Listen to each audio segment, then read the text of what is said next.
Hey Yang Gang, KMO here, and I don't know if this will be my only video today, but because most of the people watching my videos these days are not subscribed, a lot of them don't know where I'm coming from, and if I say anything at all critical about universal basic income or any aspect of Andrew Yang's platform, they assume that I'm an enemy.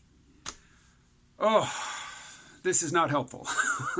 But I just want to tell you a little bit about where I'm coming from in terms of my advocacy of Andrew Yang. I have been following the topic of artificial intelligence and automation pretty closely since the 1990s when I was a grad student studying the philosophy of mind. And I was studying the philosophy of mind not from some, European perspective, but from a recent Anglo-American, what would be called analytical philosophy perspective. And it was very focused on artificial intelligence. And at the time, there was a big rivalry between advocates of what's called good old-fashioned AI and connectionism. And connectionism these days goes by the name deep learning or neural networks. These are different names for basically the same thing, or different aspects of the same thing. And starting from about 2012 and going forward, the connectionist model, or the deep learning model, it's found enormous application. I mean, widespread application and adoption in the economy, and it is really transforming the economy and basically our whole industrial infrastructure. It's still in the early stages of that transformation, but it's obvious now, it's moving quickly, and Andrew Yang is the only candidate who is talking about it in anything resembling an informed manner. And that is why I like Andrew Yang. Universal basic income, I realize, is his signature proposal, and for a lot of people, and I imagine particularly young people, that's what they like. They want to secure the bag. I don't like that phrase, but we'll set that aside. So yeah, I'm a little bit skeptical about UBI, even though given my financial situation, I could so use it. I mean, I wouldn't turn it down. Let me tell you, I would not opt out, as Andrew Yang says. But at the same time, I have concerns, and my concerns are not about inflation. Inflation is not a problem. For people in debt, inflation is a godsend because it basically eats away at your debt. If the buying power of a dollar shrinks over time and there are more dollars in the economy and it dilutes the value of any $1, that in the process is eating away at your debt. Which, if you're in debt, student debt, mortgage, credit card debt, car loan, whatever, that's good. It's good for people who are struggling. It's not so good for people who are sitting on mountains of unused cash, but you know what? If they're not using it, they don't need it.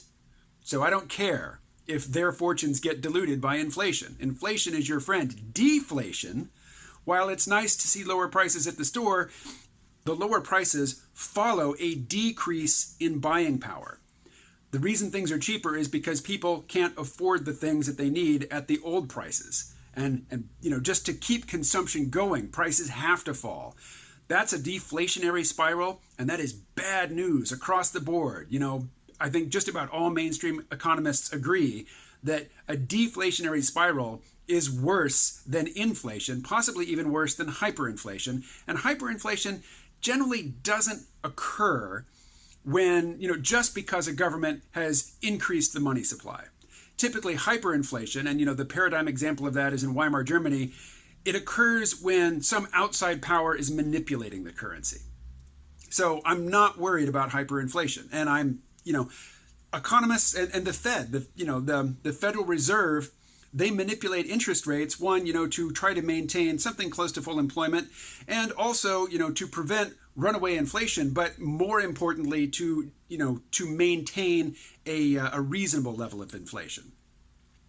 So Yang Gang members who are young and who have been raised on social media and have been conditioned to be really aggressive and rude with strangers, they're coming at me on YouTube. And, I can take it. I'm not going to swear off Andrew Yang because, some of his supporters are toxic, a word that I typically don't use, that along with problematic. These are buzzwords that, a group of people that I am certainly not a member of, overuse. They don't just use them, they overuse them. Any opinion that they don't like is toxic. I hate that. So, that's an aside. I'm not against universal basic income, but I'm not sold on it, and as much as I would like it, I do not believe that it is a panacea. At best, it will be a partial relief for people who are really struggling. But, and this is my real fear, is if it's not implemented carefully, particularly if the legislation that creates it doesn't forbid creditors from attaching, basically taking from somebody's UBI payment each month before they get any of it, then the people who need it the most will see it the least. A few years back, a woman named Michelle Alexander wrote a book called The New Jim Crow. And in it, she talked about how, this happens with white people too, but particularly with young black men who go to prison, a lot of them have children. So while they're in prison, they have child support obligations that are continuing to accrue, but they themselves are either making no money or they're being used as slave labor and being paid pennies an hour. And when they come out of prison, sometimes they are required to pay back the cost of their incarceration, and they have years of back child support due. And the laws, the federal government's laws and the laws of the states where they live allow creditors and the states, particularly, for child support, to take 100% of whatever income these young men earn by going into, to straight employment after they get out of prison. So if they can't keep any of the money that they make at a real job, what's to keep them from going back into crime? In fact, how can you possibly expect them to try to make a living with an honest legal job if they don't get to keep any of the money? Why would you go to work and work a full-time job if you don't get to keep any of the money? If it's being taken right out of your paycheck, because you owe back child support because you've been in prison. So if if the legislation doesn't explicitly prevent state child support, child protection agencies from taking that back child support, the IRS from taking, back taxes owed out of UBI, then the people who are in the most desperate situations are the ones who are not going to see any of that UBI. And I haven't heard Andrew Yang talk about this yet. So that is my primary concern about UBI. If you know of a place where he has addressed these concerns specifically, please do comment below. If you just think, yay, UBI, you said something bad about UBI, I hate you, I'm going to delete your comment.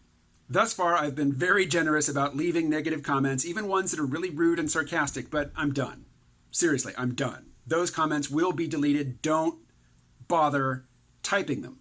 Or if you do type them, send them to yourself in an email. Maybe, you get this nice neurological buzz when you type that message. Nobody's going to see it. Nobody is going to see it but you. So type it in your email or whatever. Or, write it on the wall in feces. I don't care, but those messages will not linger on my pages any longer going forward. I'm not deleting any past comments. Finally, here's my final concern. I have 2 teenage sons. One of them is about to turn 19. He's just starting college. He has pretty severe social anxiety. And my fear is that if he has this, poverty level, barely scraping by allowance from the government, that he's just going to live on that rather than venture out into the world and have to interact with people to make money. And, that's a moral hazard. And I really don't want that for him. But at the same time, it's a tough environment right now in which to try to start a career. So I do want both of my sons to have, some basic level of subsistence that they can't fall below, because I can't afford to support them, beyond, just paying child support. So, I'm on both sides of that fence, really.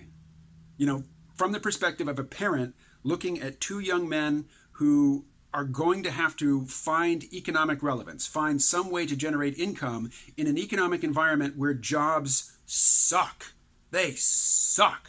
It is a rare job that provides health insurance and paid vacation and all the niceties that, people in the 20th century used to take for granted, and which baby boomers and older still think is the norm, and they just see people who are not getting by as being lazy. I hate that. Oh, do I hate that.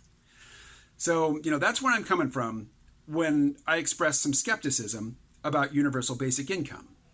I can see it hamstringing young men in particular, men like my son, in a social environment where young men, particularly young, white, heterosexual men, are being demonized, and are being told that they should be ashamed of themselves just for their very existence.